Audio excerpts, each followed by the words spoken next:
नमस्ते। अगर आज रात आप आसमान की तरफ देखेंगे तो एक बहुत ही अद्भुत नज़ारा आपका इंतजार कर रहा है। हाँ बिल्कुल। 7 और 8 सितंबर 2025 की रात को, मतलब आज रात, भारत भर में एक पूर्ण चंद्र ग्रहण लगने वाला है, जी जिसे अक्सर लोग इसके लाल रंग की वजह से बियर्ड मून भी कहते हैं। हाँ, ये नाम काफी प्रचलित है। आज हमारे पास ना इसी खगोलीय घटना पर एक गाइड है जो हमें इसे समझने में थोड़ी मदद करेगा। तो चलिए फिर इस जानकारी को थोड़ा बारीकी से समझते हैं। जरूर। हमारा मकसद है इस ब्लड मून के पीछे का विज्ञान जानना, ये समझना कि भाई ये वाला ग्रहण इतना खास क्यों है। हाँ भारत में से देखने का सही समय और तरीका क्या है, और हाँ, इससे जुड़ा एक दिलचस्प सांस्कृतिक पहलू भी है, उस पर भी नजर डालेंगे। बिल्कुल, वो भी जरूरी है। और सुनिए, ये कोई ऐसा वैसा चंद्र ग्रहण नहीं है। कहा जा रहा है कि ये इस दशक के सबसे लंबे पूर्ण चंद्र ग्रहणों में से एक होगा। जी हाँ, ये बात इसे बहुत खास बनाती है। तो बने रहिए क्योंकि ये वाकई दिलचस्प होने वाला है। बिल्कुल। तो सबसे पहले एकदम बेसिक सवाल, ये पूर्ण चंद्र ग्रहण या जिसे हम ब्लड मून कह रहे हैं, ये होता कैसे है? मतलब ये नाटकीय लाल रंग आता कहाँ से है? हाँ देखिए, ये असल में एक बहुत ही सुंदर खगोलीय तालमेल का नतीजा है। चंद्र ग्रहण तब होता है जब सूर्य, पृथ्वी और चंद्रमा वो एक सीधी रेखा में आ जाते हैं। अच्छा। और इसमें पृथ्वी जो है वो सूर्य और चंद्रमा के ठीक बीच में होती है। ओके। तो इस वजह से पृथ्वी सूर्य से आने वाली रोशनी को रोक लेती है और उसकी छाया चंद्रमा पर पड़ती है। अब पूर्ण चंद्र ग्रहण वो स्थिति है जब चंद्रमा पृथ्वी की सबसे गहरी या मतलब केंद्रीय छाया, जिसे हम अम्बरा कहते हैं, उससे होकर गुजरता है। ठीक है। लेकिन यहाँ सवाल ये उठता है कि अगर पृथ्वी की छाया पड़ रही है तो चांद पूरी तरह काला क्यों नहीं हो जाता? ये लाल क्यों दिखता है? हाँ, यही मेरे मन में भी आ रहा था। अगर रोशनी रुकी हुई है तो ये लालिमा कहाँ से? बिल्कुल, इसका जवाब ना हमारे अपने ग्रह के वायुमंडल में छिपा है। अच्छा, हमारे वायुमंडल में? हाँ, सोचिए, सूर्य का प्रकाश जब पृथ्वी के वायुमंडल से होकर गुजरता है तो हमारा वायुमंडल एक फिल्टर जैसा काम करता है। फिल्टर जैसा? हाँ, हवा के जो अणु हैं वो नीले रंग के प्रकाश को, उसकी तरंगदैर्घ्य मतलब वेवलेंथ छोटी होती है तो उसे ज्यादा बिखेर देते हैं। ओह। इसी प्रक्रिया को रेले स्कैटरिंग कहते हैं। अच्छा, हाँ हाँ, सही है। लेकिन जो लाल रंग की रोशनी है उसकी तरंगदैर्घ्य लंबी होती है तो वो कम बिखरती है और पृथ्वी के वायुमंडल के किनारों से गुजरते हुए मुड़ जाती है, मतलब अपवर्तित हो जाती है, कह सकते हैं। मुड़ जाती है, ओके। हाँ, और यही मुड़ी हुई लाल रोशनी पृथ्वी की छाया के अंदरूनी हिस्से तक पहुंचकर चंद्रमा की सतह को रोशन करती है। अरे वाह। तो जो हम ब्लड मून के तौर पर देखते हैं वो असल में पृथ्वी के सभी सूर्योदयों और सूर्यास्तों का एक फीका सा प्रतिबिंब होता है जो चांद पर पड़ रहा है। कमाल है। मतलब हम पृथ्वी के वायुमंडल से फिल्टर हुई सूरज की रोशनी को चांद पर देख रहे हैं। ये नजरिया तो बिल्कुल अलग है। जी हाँ, बिल्कुल। अच्छा, ये तो हुई इसकी वैज्ञानिक व्याख्या, लेकिन शुरू में आपने कहा था कि आज रात वाला ग्रहण खास है। हाँ, इसकी अवधि को लेकर कुछ बात हुई थी, ये इतना विशेष क्यों है? बिल्कुल। इस ग्रहण की एक बहुत बड़ी खासियत है इसकी अवधि।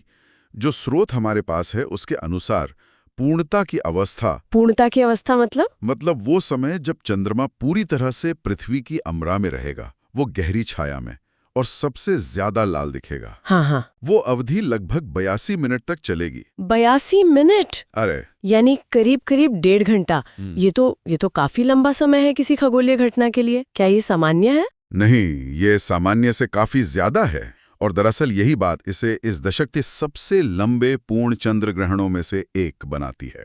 अच्छा। देखिए, चंद्र ग्रहण की अवधि कई चीजों पर निर्भर करती है, जैसे चंद्रमा अपनी कक्षा में पृथ्वी से कितना दूर है या पास है। हाँ, वो पेरिजी और एपोजी। बिल्कुल, पेरिजी और एपोजी। और वो पृथ्वी की छाया के कितने केंद्रीय हिस्से से गुजर रहा है।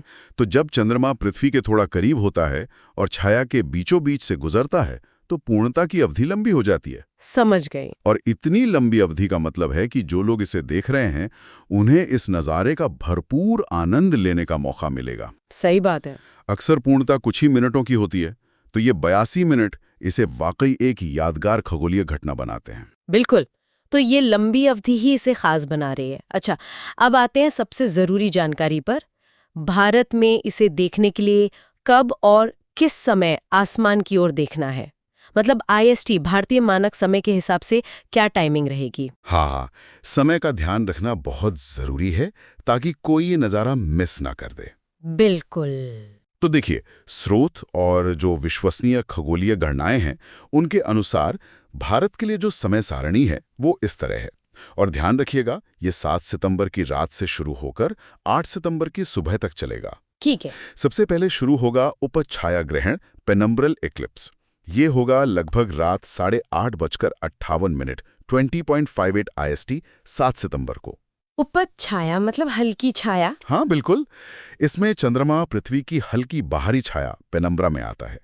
चांद की चमक में बहुत मामूली सी कमी आती है, जिसे नंगी आंखों से देखना थोड़ा मुश्किल होता है।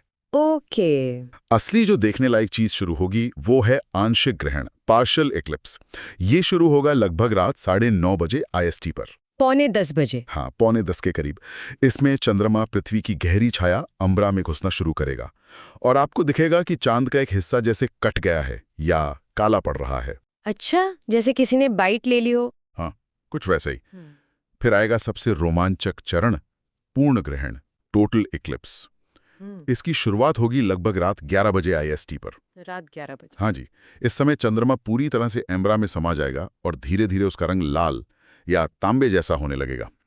यही है वो ब्लड मून वाली अवस्था। ग्रहण अपने चरम पर, पीक मैक्सिमम टोटालिटी, होगा लगभग रात 11:41 से 11:42 बजे IST के बीच। ठीक है।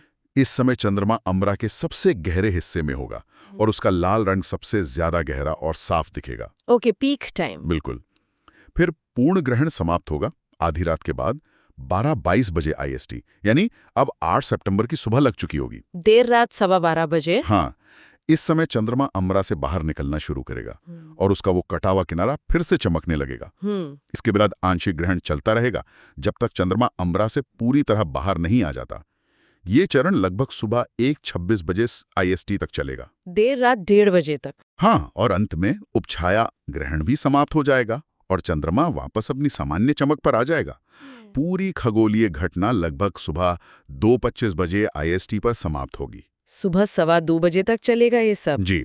तो मुख्य रूप से रात 11 बजे से देर रात 12:22 बजे तक का जो वो 82 मिनट का समय है, हाँ, वो है पूर्णता का चरण, जब ब्लड मून अपने पीक पर होगा। समझ गई। और ये समय सारणी पूरे भारत के लिए लगभग एक जैसी ही रहेगी, बस कुछ मिनट का ही स्थानीय अंतर हो सकता है। दिल्ली, मुंबई, बेंगलुरु, कोलकाता, हैदराबाद, सब जगह करीब करीब यही समय लागू होंगे। बहुत बढ़िया, बहुत स्पष्ट जानकारी है। तो रात 11 बजे से देर रात 12:22 बजे तक खास ध्यान रखना है। हाँ। अच्छा, अब अगला सवाल, इसे कहाँ से और कैसे देखा जाए? क्या किसी खास उपकरण की जरूरत पड़ेगी या कुछ सावधानियां? अच्छी खबर यह है कि ये ग्रहण पूरे भारत से दिखाई देगा। बस एक ही शर्त है कि मौसम साफ हो, बादल ना हो। हाँ, वो तो जरूरी है। और अगर आप शहर की रोशनी से थोड़ा दूर किसी खुली जगह पर जा सकें तो नज़ारा और भी बेहतर मिलेगा। और जहां तक देखने के तरीके और सावधानियों की बात है, हाँ, सबसे अहम बात यह है कि चंद्र ग्रहण को नंगी आंखों से देखना पूरी तरह सुरक्षित है। अच्छा, ये बहुत अच्छी बात है। हाँ, सूर्य ग्रहण जैसा कोई खतरा नहीं होता है इसमें। आंखों को कोई नुकसान नहीं होता, इसलिए किसी खास चश्मे या फिल्टर की जरूरत बिल्कुल नहीं है। ठीक है। हाँ, लेकिन अगर आपके पास दूरबीन है, मतलब बाइनोकुलर्स, या एक छोटा टेलीस्कोप, तो अनुभव यकीनन बेहतर होगा। उससे आप चंद्रमा की सतह के क्रेटर्स और वो जो लाल रंग की अलग अलग शीट्स होंगी, उन्हें ज्यादा बारीकी से देख पाएंगे। हमारा स्रोत भी इसकी सलाह देता है। सही है। और जो लोग फोटोग्राफी के शौकीन हैं, उनके लिए स्रोत कुछ बेसिक टिप्स देता है, जैसे कैमरे को स्थिर रखने के लिए ट्राइपॉड बहुत जरूरी है। हाँ, वो तो चाहिए होगा। बिल्कुल, क्योंकि रोशनी कम होगी तो लंबे एक्सपोजर टाइम की जरूरत पड़ेगी, शायद कुछ सेकंड का। हाँ। ISO भी थोड़ा बढ़ाना पड़ सकता है। ओके। और मैनुअल फोकस करना बेहतर रहता है, क्योंकि ऑटो फोकस कम रोशनी में कई बार ठीक से काम नहीं करता।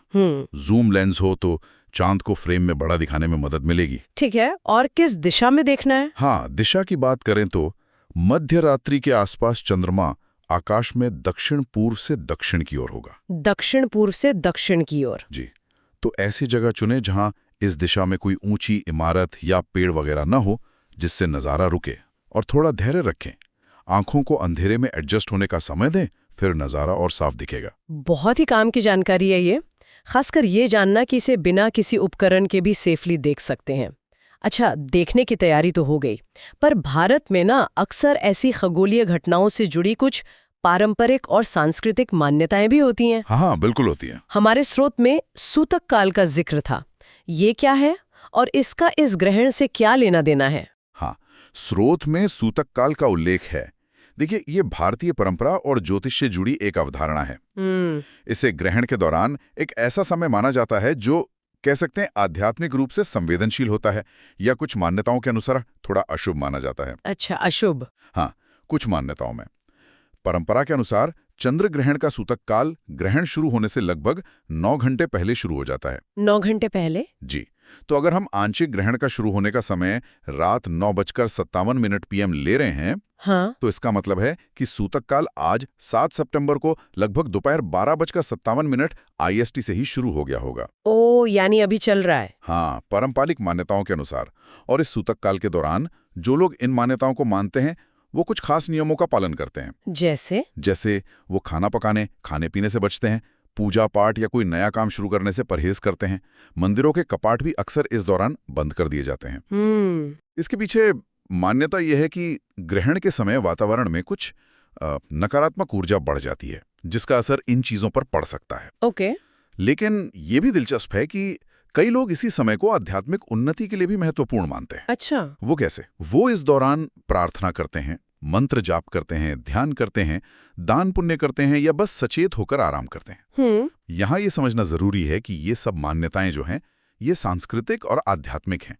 इनका खगोल विज्ञान की जो प्रक्रिया है उससे कोई सीधा संबंध नहीं है। सही बात है। विज्ञान तो बताता है कि ग्रहण एक प्राकृतिक घटना है, लेकिन ये मान्यताएं दिखाती हैं कि कैसे इंसानों ने सदियों से आसमान की इन घटनाओं को अपने जीवन और अपने विश्वासों से जोड़ा है।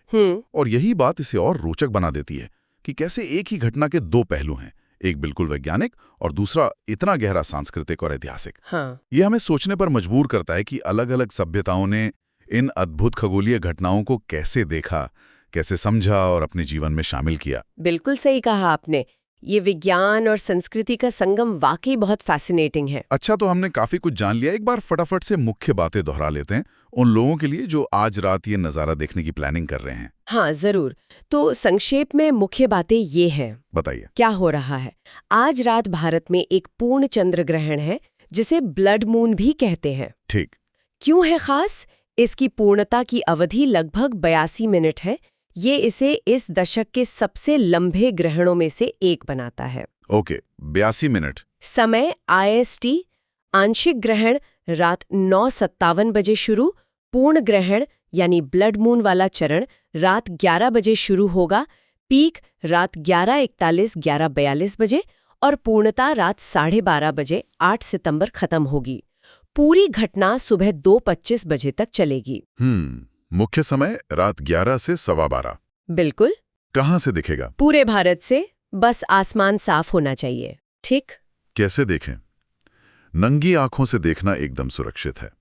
दूरबीन या टेलीस्कोप हो तो और अच्छा। दक्षिण पूर्व दिशा में देखना है, शहर की रोशनी से दूर। सही। सांस्कृतिक पहलू। सूतक काल, जो दोपहर करीब 12:30 बजे से शुरू हो चुका है, एक पारंपरिक अवधि है। कुछ लोग इसमें खास नियम और आध्यात्मिक अभ्यास करते हैं। ये एक सांस्कृतिक मान्यता है। शानदार। एकदम सटीक सारांश। तो भाई, आज रात आसमान में एक असाधारण घटना घट रही है। जी हाँ। इस दशक के सबसे लंबे पूर्ण चंद्र ग्रहणों में से एक को अपनी आंखों से देखने का मौका है। इसे हाथ से जाने मत दीजिएगा। वास्तव में ये एक ऐसा अवसर है जहां हम ब्रह्मांड के अद्भुत नियमों को काम करते हुए देख सकते हैं और साथ ही ये भी सोच सकते हैं कि कैसे इन घटनाओं ने मानव इतिहास और संस्कृति को प्रभावित किया है। हाँ। ये विज्ञान, व्यक्तिगत अनुभव और हमारी सांस्कृतिक चेतना का एक अनूठा संगम है। हमारे स्रोत में ना फोटोग्राफी की और डिटेल सेटिंग्स या फिर ज्योतिषीय व्याख्याओं या चंद्र ग्रहण से जुड़े कुछ आम मिथकों को दूर करने जैसी बातों का भी जिक्र था। उन पर भी शायद और बात हो सकती थी। हाँ, वो भी दिलचस्प पहलू हैं। लेकिन अगर हम इसे एक बड़े फलक पर देखें ना, तो ये एक सोचने लायक सवाल उठाता है। आज रात जब लोग उस लाल चांद को देखेंगे, इस पूरे खगोलीय नाटक को घटित होते देखेंगे, हाँ, तो उनके मन में चंद्रमा और ग्रहणों से जुड़ी कौन सी पुरानी कहानियां या लोक कथाएं या शायद कुछ डर भी उभर सकते हैं। हो सकता है। हमारे पूर्वजों ने इसे कैसे देखा होगा? आज विज्ञान के युग में भी क्या वो प्राचीन जुड़ाव पूरी तरह से खत्म हो गए हैं? सोचने वाली बात है। शायद इस ब्लड मून की लालिमा तले इस पर विचार करना भी इस अनुभव का एक हिस्सा हो सकता है। वाह, श्रोताओं के लिए सोचने को एक बेहतरीन बिंदु छोड़ा है आपने। तो जाइए, साफ आसमान की उम्मीद कीजिए और इस खगोलीय तमाशे का भरपूर आनंद उठाइए। बिल्कुल, एंजॉय कीजिए।